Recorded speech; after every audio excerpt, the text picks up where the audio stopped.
Good morning. It is July 11th, 2019. It is a Thursday. It is 7 a.m. My name is Bev. This is the Bev D Show. It's just the fastest week I've ever lived. It's already Thursday. I know I had a day off on Monday, but my week is flying by and I'm losing time on stuff I'm doing at work and at home. And gosh, last night I just kind of relaxed and started chasing channels and had 3 or 4 different shows going on. You know, it made me think about when I was a little girl. I grew up, you had to get up and walk across the room to change that channel. And now you can just switch it all around and program what you're doing and go back and forth and all the other things. So had a dose of the Notebook. And we all know what that means. It doesn't matter where you are in that movie. You're going to find a way to stay there for a little bit. It's pretty amazing the way that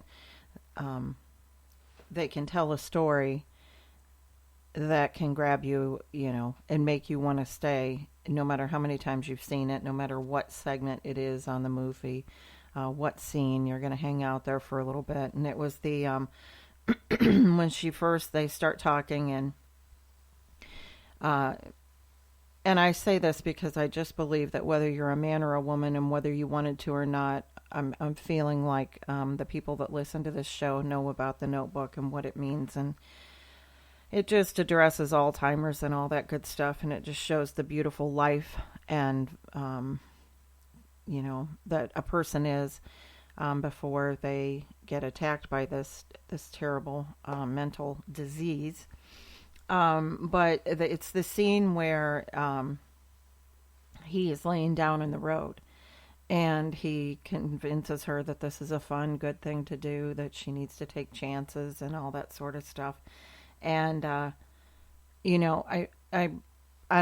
guess because I've seen it so many times that I just started thinking about, I related it to life and what we do in our lives as we take chances, not knowing what's going to happen next. But there's something about that scene is that he knows at some point a car is going to come down that road. And he is aware of what is going to happen, and he is prepared how to react once it happens. And I just kind of drifted off, and I started thinking, we take chances. Let's say it's a chance that you're taking on doing something good. And you have a hope or a mental thought process of what you think good will come of that. So you want to do good, you volunteer, you get involved, and from that you're hoping that you can help change, inspire someone. And in doing so, you're taking a chance because you might not. You might not. And we go in with these expectations, and we know exactly, sometimes we play the scene in our mind. I know that when I did a big presentation recently for work, we were in Orlando, and I poured my heart out into this presentation, and it was, I'm a recruiter and sales trainer, and the point of what I was doing this whole presentation on was about time, using time effectively, not letting time slip by.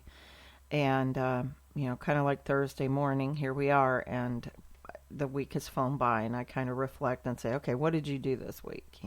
What'd you do so far?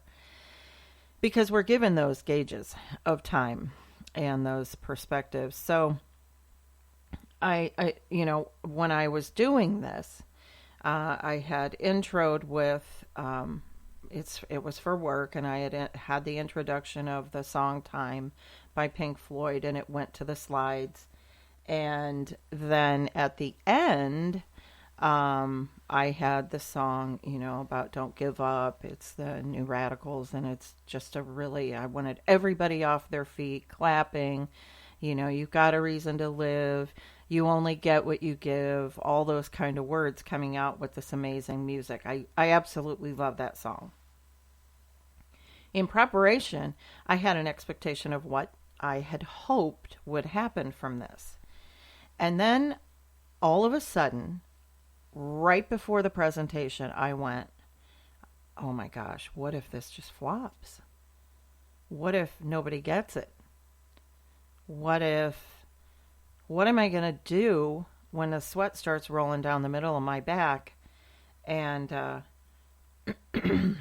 nobody understands the point I'm trying to make? Does this really make sense? I mean, I reviewed it with my boss. Of course, I shared it, kind of went through the slides and such with Tim.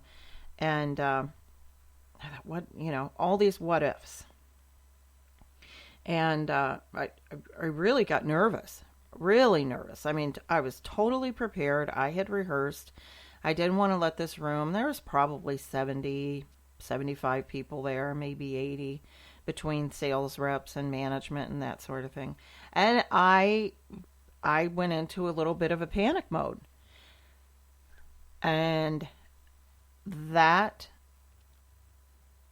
is probably the worst thing that we can ever do. And I practice every day. I try and, learn something new from myself and or the universe, whatever it's pouring into my life and putting in front of me. And I thought about, last night, this whole thing came up. And I thought about all the people that, you go into something and maybe you just don't do it. Maybe you change your mind and decide not to go through that kind of, that process, and you talk yourself out of it completely with what ifs. And it is poison. It's absolute poison. To me, the what ifs and stopping yourself from doing something are absolutely as detrimental to yourself as not taking proper medication for something, for an ailment that you have or something that's going wrong. To me, that is like venom. It is as poisonous to what if yourself, because what is happening is it's easy. It's really easy to be negative out there. That is, you can find everything, lots of things, I should say, that are wrong in the world, in the universe, with human beings. I see it every day going north and south on 77. I mean, it just, every day, at least once. This is so sad. I see an accident. I don't care if it's a fender bender. I don't care if it's major. Every day something's going on my journey to work, no matter what time I leave. And I just, every day I pull out of the driveway with prayers, hey, let's get everybody to work safe today. Let's see if people can pay attention. Let's see if people won't text and drive, or that, they call it distracted driving now, because you don't even have to be texting. You can be on some other mobile device or looking down or reaching behind. So I always pray, but I could absolutely think of this. Because of that, I could possibly talk myself out of ever leaving my home, going to work, because I am so afraid of what might happen. And that's the exact thing that was happening to me when I was getting ready for that big speech and presentation. And as the person, and as we were wrapping up what was going on before me, it was getting worse and worse and worse. And all of a sudden, I just, like the flip of a switch, I just, instead of what if, in the negative sense, I started back on practice and saying, what if one person is helped by this? What if 5 people are helped by this? What if you don't make a difference today, but 2 weeks down the road, somebody's going to remember something that you may or may not have said? And I started countering every single one of those negative thoughts with that thought process. And I got up. The first thing that I did when I opened up that speech is I said, this is a room full of talented people, and I'm intimidated by all of you. I'm very nervous up here. And I owned it. And I said what my worst fear was, and I walked through that fire, and I wanted these people to be inspired or interested. Just pretend like you're interested a little bit. It's about 20 minutes here. I need your attention. And of course, it went very well, and it was very exciting, very fun. I don't know if I made a difference or not, but the response in the room was great. And so I'm glad that I didn't scare myself out of doing something good. And I say it every day on the show. It takes courage. And that's when we're afraid, but we do it anyway. We're strong. It makes you stronger.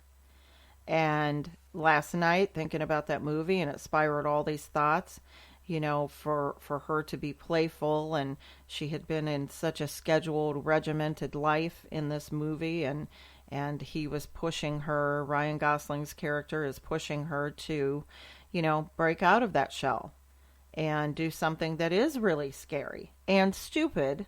It's stupid to lay down in the road. But it, again, it is a movie and they're telling a story, and that's all fine. But sometimes we do have to do the ridiculous, the stupid, the scary, to break ourselves out of those regiments and those shells, and to do something that, I have some word art in my house, and it says, do something every day that takes your breath away. That's this show. That's this show. Now, I do other things that take my breath away, but I'm guaranteed that Monday through Friday when I do this show, it does. It makes my heart skip a beat, and it takes my breath away, because I don't know what the response to this will be. I can't gauge it. I can only do what I'm doing, and it's a little bit scary. But I'm doing it anyway. And it's the time of my life when I decided, you know what, it really kind of doesn't. This is for God. This is for something greater. This is something that I don't want to be sorry that I didn't do if I'm facing my deathbed. So I'm trying to be sure to make a little list of things that I'm a little afraid to do, but I'm going to do them anyway. And I'm trying to check off that list, because what I don't want is to be facing that and say, I want to get back up. I need to go do this. I'm sorry that I didn't do this. And that is a little bit about the message that I wanted to share with you on today's show. It's about time.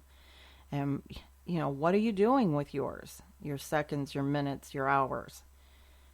Pick an hour a day just to reflect on what you want to do. And what are you going to do to get there?